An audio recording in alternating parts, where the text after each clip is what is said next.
안녕하세요. 오늘 그 환경 새소식, 환경 새뜸 코너에 모실 분은 한재각 414 기후정의파업 공동집행위원장입니다. 한 위원장은 오는 4월 14일 세종시에서 열릴 기후파업을 지금 준비하고 있는데요. 그 취지는 무엇이고 어떻게 파업을 기획하는지에 대한 이야기를 들어보도록 하겠습니다. 또 한 위원장이 그간 강조해왔던 개념이 기후정의입니다. 이에 대한 이야기도 한번 나눠보도록 하겠습니다. 안녕하세요. 네, 안녕하세요. 오마이TV 시청자 여러분들한테는 이제 처음으로 인사를 네, 드리는 처음 같습니다. 시간인 것 같아요. 네, 네. 간단한 자기소개 좀 어떨까요? 네, 저는 한 10여 년간 그 에너지 기후 분야에서 연구를 좀 하다가요. 예. 지금 너무 마음이 급하고 네. 지금 연구할 땐가 싶은 생각이 듭니다. 사실은 우리가 정책 방향 이런 것들이 부족해서 지금 기후위기 심각성을 해결 못한다기보다는 어떤 문제 해결하는 정치적 의지, 그리고 사회운동의 힘 같은 게 부족하다고 느껴져서요. 이제는 데모하는 게 더 그래도 기여할 하는 거 아니냐 이런 생각이 들어서 요즘은 읽고 쓰고 뭐 강의하기보다는 이렇게 데모 기획하고 데모하러 다니는 거 그러고 있습니다. 그러면은 연구자에서 네. 데모꾼으로 시위꾼으로 이 거듭나는 뭐 이런 과정이겠네요. 지금 그 활동하고 있는 기후정의 동맹도 있잖아요. 네네네. 우선 그 기후정의 동맹은 어떤 활동을 하고 있는 단체입니까? 네네네. 기후정의 동맹은 연대 기구입니다. 지금 한 80여 개의 여러 단체들이 참여하고 있는데요.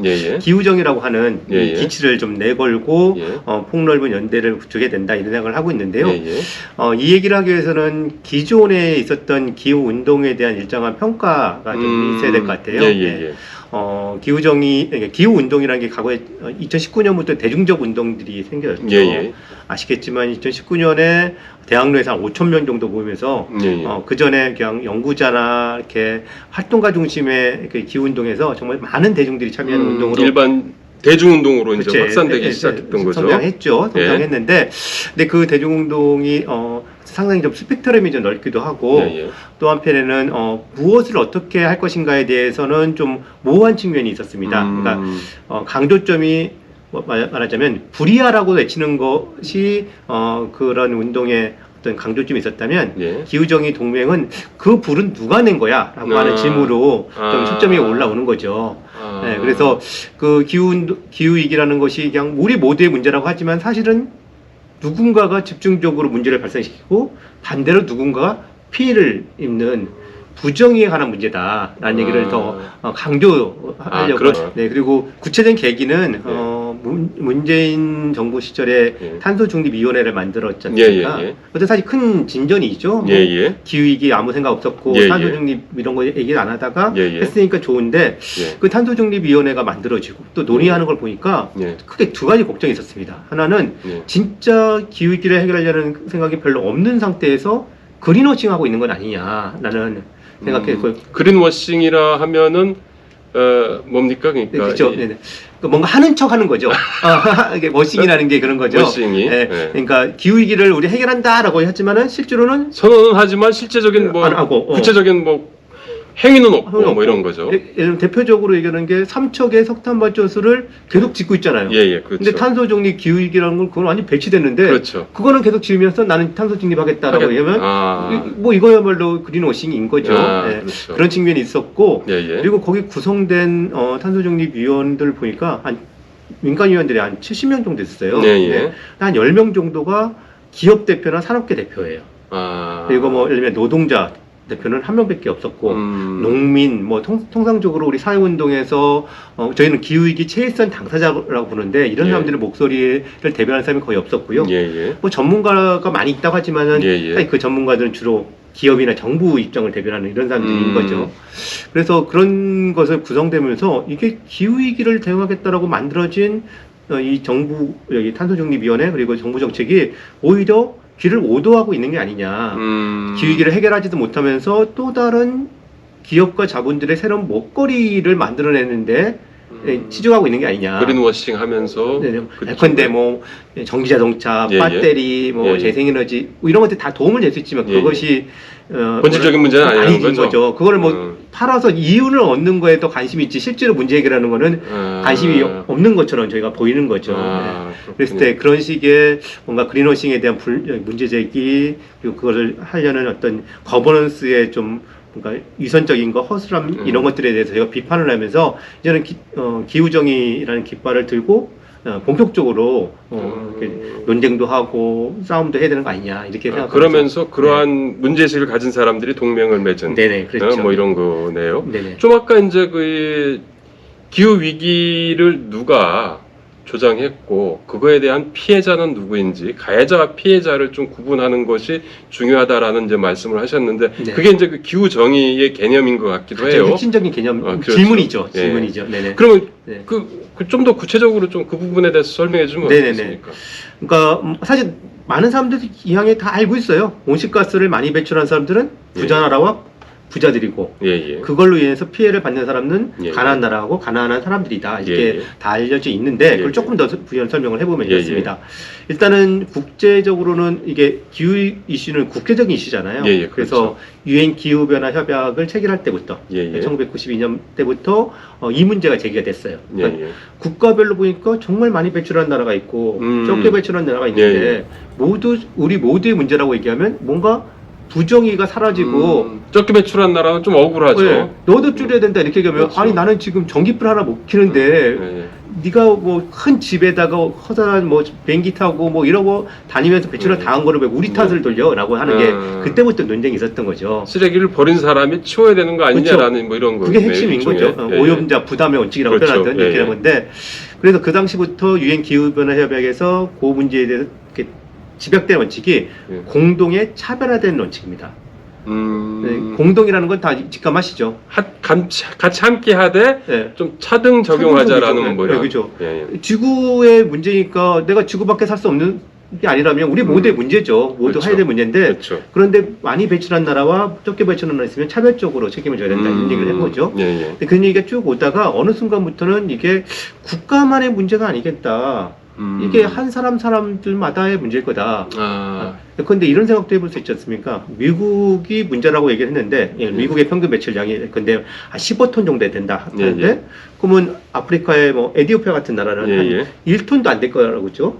그래서 그러면 미국이 큰 책임 져야 된다고 막 얘기를 했는데 생각해 보니까 미국 내에서도 빌 게이츠 같은 사람이 있고 홈리스도 있잖아요. 그렇죠. 그러니까 이게 그럼 미국 사람 전체가 다 뭐 아프리카 사람 누구보다 더 큰 문제다라고 얘기하면 뭔가 그렇죠. 이게 시야가 좀 가려지는 게 있죠. 그렇죠. 그래서 이거를 근데 모든 인류를 한번 80억 명이랑 80억 명을 쫙 한번 펼쳐본 겁니다. 그러면 진짜 많이 배출한 사람하고 적게 배출한 사람을 비교를 하는 거죠. 대부분 보니까 돈을 진짜 많이 버는 사람들 상위 10%의 사람들이 한 뭐 인구수로는 8억 명 정도 될 겁니다. 이 사람들이 전체 온실가스 배출량의 50%를 배출하더라는 겁니다. 10%가 50%가 그리고 1%가 한 20 몇 %를 배출합니다. 더 위로 갈수록 더 많이 배출한 거죠. 그렇겠네요. 근데 이 마지막에 가난한 인구 40억 명이 배출하는 거는 전체의 10%밖에 안 돼요. 10%도 안 돼요. 그러니까 이게 얼마나 이 부정의한 일입니까? 불평등하네. 네, 불평등하죠. 근데 그 결과로 피해를 누가 보느냐? 이 사람들이 볼 거냐? 그 밑에 있는 다 이 사람들이 보는 거죠. 보는 거죠. 뭐 산사태 내면 홍수 오면 누가 죽겠습니까? 그렇죠. 그러니까 이거야말로 기후 위기는 그래서 본질적으로 불평등하고 부정의한 얘기라는 거죠. 그러니까 이 얘기를 얘기하지 않고 기후 위기를 얘기하는 거는 유선적일 수 있다는 겁니다.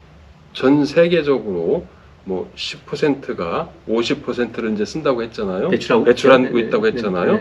그런데 국가별로 봤을 때는 미국이라는 나라는 어느 정도 포션이고 우리나라 같은 경우는 어느 정도 포션 정도 되는지 혹시 그런 것들 데이터들이 있나요? 있죠. 지금 사실 그러니까 연간 가장 많이 배출하는 나라는 미국은 아닙니다. 중국입니다. 한 대략 30% 정도 되고요. 미국은 한 절반 정도가 됩니다. 15% 정도 되고요. 한국은 이산화탄소를 기준으로 한다면 8, 2, 7, 2 이쯤에서 왔다 갔다 합니다. 왜 우리가 제가 가끔씩 농담하는데 OECD 국가의 8, 7 아니요. 전 세계적으로 전 세계적으로 8월 8, 7 네네 그렇게 하는데 그래서 제가 가끔씩 농담합니다. 독일을 우리가 이기느냐 마느냐 이러고 있습니다. 그래서 뭐 축구에서도 이기는데 뭐 이런 얘기를 농담을 하는데 그 정도로 우리는 진짜 많이 배출하는 나라 있죠. 근데 이거는 단년도인데 이게 그거를 누적 배출량이라는 것도 얘기를 한번 할 필요가 있습니다. 왜냐하면 온실가스는 한번 배출되면 이산화탄소만 해도 한 평균 100년을 살아 있거든요. 그러니까 사실은 올해 얼마 냈냐가 아니라 과거부터 얼마나 냈냐가 기후위기에 얼마나 기여했는지를 여기 평가하는 데 중요한 거죠. 그렇게 하면 미국이 더 중국 올라서겠네요. 수 있죠. 누적 배출량이면 4분의 1을 냅니다. 중국은 거의 한 절반 정도를 냅니다. 한국도 근데 사실은 거기서도 짓지 않습니다. 옛날에는 23위 정도 있다가 점점 올라가서 16위 이렇게 막 지금 진도하고 있습니다. 그래서 뭐 기후 악당이라는 소리도 듣는 거죠. 그렇게 많이 내는데 온실가스 감축은 한량한 노력들은 별로 안 세우니까 세계적인 기후 악당이 되는 거죠. 그 정부와 기업도 이제 어찌 보면 이제 그 가해자라고 볼 수 있지 않습니까? 그리고 정책을 통해서 그랬으니까. 그런데 이제 2020년 국회에서 우리 이제 국회는 그 이 기후위기 그 비상 상황을 이제 선언을 했고 문재인 정부는 이제 2050 탄소 중립을 이제 선언했지 않습니까? 어쨌든 그 비상한 선언을 했고 그러면 비상하게 대응했어야 되는 건데 그 과정 그 뒤에는 좀 어떤 과정이었나요? 네, 답답한 일인데요. 네. 그러니까 2020년 그 국회가 기후위기 비상선언을 하라고 했던 거는 사실은 따지면 19년에 이 대중적인 기후 운동이 한번 이렇게 성장하면서 그 영향이 있었을 겁니다. 그 2019년 처음으로 한 5천 명 정도가 대학로에서 모였죠. 사실 모인 사람들 스스로도 놀랐습니다. 우리가 이렇게 많이 기후 문제로 5천 명이 모일 수 있어? 라고 생각했던 건데, 그래서 그 영향이 상당히 국회도 영향을 미치고 해서 국회가 그거를 발의를 했죠. 결의안을 통과시켰습니다. 거기 하면 진짜 기후위기 비상선언을 선언하고 우리는 비상한 각오로 행동해야 된다 이렇게 써 있습니다. 써 있는데 여기서 재밌는 얘기가 이게 2020년 9월인데 5개월 후에 같은 국회가 통과시킨 법이 있습니다. 5개월 후에? 뭘까요? 가덕도 신공항 특별법입니다. 아까 이제 제가 비행기 얘기를 했었죠. 문재인 정부 때. 네네. 길게 가덕도 얘기는 비행기 문제는 얘기 안 하더라도 5개월 후에 가덕도의 신공항을 비행기를 더 타게 만든다는 공항을 새로 한다면 이렇게 질문을 저는 종종 하는데 5개월 전에 그 비상선언을 하는 게 진심이냐 5개월 후에 가덕도 신공항을 통과시킨 게 진심이냐 그러면 그 앞뒤가 안 맞는 이런 행동들을 계속 해왔던 거네요. 그렇죠? 정신분열적인 상황이라고 얘기해야겠죠. 큰일이라고 비행기 불이하라고 소리치는 것은 여기서는 기름을 뿌리고 있는 행위를 하는 거지 않습니까? 그렇죠. 뭐 이런 것이 지금 상황이고 사실 정부도 마찬가지입니다. 그 덕에 그러니까 비상선언을 했던 덕에 탄소 중립을 해야 된다 이런 얘기는 생각되니까 탄소 중립법도 통과시키고 탄소 중립위원회도 만들고 2030 온실가스 감축 목표 이걸 NDC라고 부르기도 하는데 그거를 상향하기도 했습니다. 그리고 무엇보다 2050년까지 탄소 중립을 도달하겠다는 것도 천명안에서 시나리오도 만들었습니다. 그런 거 보면 사실은 우리 19년에 요구했던 것들이 대부분 받아들인 것처럼 보이는데 여기서 아까 말했던 탄중위의 여러 문제점들 그리고 탄소 중립이라는 것이 진짜 기후위기를 해결한다기보다는 한국 기업들의 새로운 먹거리들을 창출해주는 소위 신성장 동력을 만드는 식으로 이렇게 흘러가는 거냐, 뭐 이런 것, 뭐 자동 전기장치나 배터리나 뭐 이런 얘기들을 하는 정식으로 하고 실제로 기존의 온실가스를 엄청나게 배출한 기존 산업 구조, 철강, 뭐 내연기관차 이런 것들 어떻게 줄일 것인가에 대한 얘기들은 거의 없는 상태에서 그냥 새로운 뭔가가 생길 것처럼 돈 벌 기회가 생길 것처럼만 얘기하는 게. 이게 기후변화를 막겠다는 것보다는 새로운 무슨 산업 시장을 만들겠다, 개척하겠다라고 뭐 이런 얘기에 가까운 얘기가 되는 거죠. 그래서 그런 측면에서 문제가 많이 있었고 그런 와중에 지금의 윤석열 정부가 또 그러니까요. 그 원전 그 최강국 건설을 이제 강조하고 있는데요. 뭐 이게 이제 뭐 기후 위기 해법이냐 이렇게 또 얘기도 하고 있는 것 같아요. 뭐 어떻습니까? 그러니까 한마디로 말하면 완전히 기후위기 해결책이라고 하면 저희는 동의를 못하는 거죠. 얘가 전 세계 기후정의 운동에서 이런 얘기합니다. 잘못된 해결책이라는 것을 얘기를 합니다.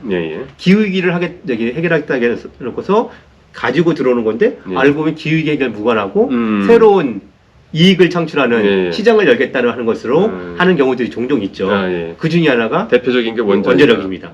원자력은 뭐 수많은 얘기들이 있습니다. 근데 짧게 요약하면 일단은 뭐 그런 거죠. 기후위기라는 큰 문제 해결하겠다고 더 위험한 그런 걸 받아들이는 거냐. 옛날에 그런 비유 있지 않습니까? 무슨 차, 뭐 이런 것처럼. 뭐 똥차 피하려다가 뭐, 네, 뭐 이런 쓰레기차 거요. 뭐 이런 거죠. 네, 근데 아시겠지만 핵발전은 정말 위험하고 무엇보다 폐기물 처리 방법이 없잖아요. 그렇죠. 네, 그것도 있고 핵발전으로 뭐 기후위기를 해결하자면 예. 그만큼 석탄발전 수준만큼 핵발전을 빨리빨리 막 늘려야 되는데 예. 핵발전은 알겠지만 한 번 짓는데 10년씩 걸리거든요. 그렇죠. 그러니까 빨리 못 늘려요. 거기다가 계속 위험이 많이 있으니까 지진 뭐 이런 것도 있으니까 당장 2050년까지 탄소 중립한다고 하는데 지금 지어도 안 되는 거죠. 끝나는 거잖아요. 네네네. 그거에 전혀 그 해당 사항이 아니잖아요. 그렇죠. 그래서 그 윤석열 정부가 또 요즘에 신월성을 3, 4억이 짓는다는 얘기만 했지. 예. 아니 진짜 기후위기라고 진짜 더 많이 줘야죠. 100대 뭐 200대씩 줘야죠. 근데 그런 얘기를 스스로 또 못 하거든요. 예. 뭐 그나마 SMR이라고 하는 작은 거 짓겠다고 하는데 그건 예. 거의 뭐 공상 수준이니까 상업 아직 된 것도 없죠. 네, 그렇죠. 그러니까 사실 이거는 지금의 한국의 원자력 마피아, 원자력 산업계 사람들의 뭔가 이해를 어떻게 만들려고 하는 얘기일 뿐이지 기후위기에 이거 대안인 것처럼 얘기하는 거는 정말 잘못된 거짓말을 하고 있다라고 저는 생각을 하고요. 그러니까 윤석열 정부가 이제 재생에너지 그쪽 그 예산은 비중도 낮추고 네네네. 원전 쪽만 이렇게 확 늘렸더라고요. 네네. 그러니까 그것도 아까 말했던 그런 기조안에서 하는 거죠. 하는 건데, 그러니까 이게 여기서 탄소 환원주의라는 것을 좀 말씀드리고 싶어요. 뭐냐면 이렇게 생각하는 거죠. 우리는 온실가스 감축을 이만큼 하게 됐어. 근데 이걸 재생에너지를 통해서 감축하든지 원자력을 감축하든지 감축만 하면 되는 거잖아. 탄소만 배출 안 하면 되는 거야. 이렇게 얘기를 하는데 사실 그거는 탄소에만 주목을 할 뿐이지 그 다음에 다른 어떤 위험 요소들, 사회적 문제들 이런 것들을 신경 안 쓰는 거죠. 그렇죠. 재생에너지를 통해서 감축하는 것에 갖고 있는 어떤 효과, 이점 같은 것들은 싸그리 물지 않 채 원자력으로 한꺼번에 값싸게 뭔가 확 낮추겠다. 뭐 이런 생각만 하고 있는 거죠. 그랬을 때 근데 원자력은 탄소를 감축한다는 것뿐만 아니라 더 많은 위험을 안길 수 있기 때문에 이게 문제가 되는데 특히 걱정은 사실은 이 재생에너지 확대 목표를 낮추는 과정에서 정부의 역할도 되게 확실히 낮췄다는 겁니다. 그러니까 재생에너지를 늘려야 되잖아요. 그런데 그 얘기를 누가 늘릴 거냐고 또 이제 질문을 해볼 필요가 있습니다. 우리나라 이 부분에 윤석열 정부에서 이제 내리면서 정부의 역할도 팍 내렸다. 근데 그 중에 대표적인 이런 겁니다. 공기업을 통해서 재생에너지를 늘려나면 그거는 에너지 공공성을 지키면서 재생에너지를 확대하는 거라고 할 수 있습니다. 그렇죠. 그런데 그거를 안 하면 민간이 들어가면 재생에너지는 민영화되는 겁니다. 지금 대부분의 한국의 재생에너지는 거의 다 민영화되어 있습니다. 심지어 외국의 기업들, 뭐 자본들이 들어와서 막 늘어가고 있는데 그런 시점에서 공공의 역할들이 되게 중요한데 재생에너지도 문제는 윤석열 정부 딱 들어오니까 이 작은 정부 뭐 이제 그 부채를 늘리면 안 된다 이럴 거니까 공기업들이 재생에너지 투자하려는 거를 계획을 2조 원짜리 계획을 다 취소시켜 버렸어요. 그러면 그 취소시키면 그건 누가 할까요? 민간 사업자들이 그냥 또 재생에너지 늘어나는 건 좋은 일일 수 있지만은 다 그 민간들이 가져가는 거거든요. 근데 재생에너지가 생각해 보면 이건 누구의 것도 아니고 우리 모두의 건데 민간 자본들이 돈을 들여가지고 이익은 다 재생에너지 그 민간 자본들, 기업들만 가져간다면 이 문제의 영역도 새롭게 생기기 시작하는 거죠. 가령 그럴 경우 공공의 역할을 포기한 자리에 빈 공백을 민간이 재생에너지 사업에 이제 뛰어들 경우에는 어떠한 문제점이 좀 우려가 되나요? 기본적으로 이 재생에너지 쪽 관련해서는 이 자연환경과의 조화 문제가 대단히 큽니다. 그러니까 아무데나 뭐 세울 수도 없는 거지 않습니까? 그렇기 때문에 환경 영향평가를 더 많이 해야 되고 사실 더 많은 그 토지와 이런 것들이 필요한데 그러니까 제일 뭐 기업 입장 돈벌이 사업으로 해서 오히려 환경을 훼손하고 사실 이제 나무 다 베어내면 또 그 의미가 없잖아요, 사실은. 그런 것들을 잘 관리를 해야 되는데 돈을 버는 거에 최우선적으로 하다 보니 그런 훼손이 더 심해질 수 있고 또 무엇보다 그러다 보니까 지역 주민들하고 갈등도 더 많아지고 그렇겠죠. 오히려 그래서 확대에 또 시간이 또 오래 걸리기도 합니다. 갈등만 생기면 그거 해결하려고 되게 시간 많이 걸리잖아요. 그래서 저희는 제가 생각하기에는 민간이 그걸 주도했을 때는 그런 여러 위험들뿐만 아니라 재생에너지 확대에도 속도를 못 내지 않겠냐라는 걱정도 사실 합니다.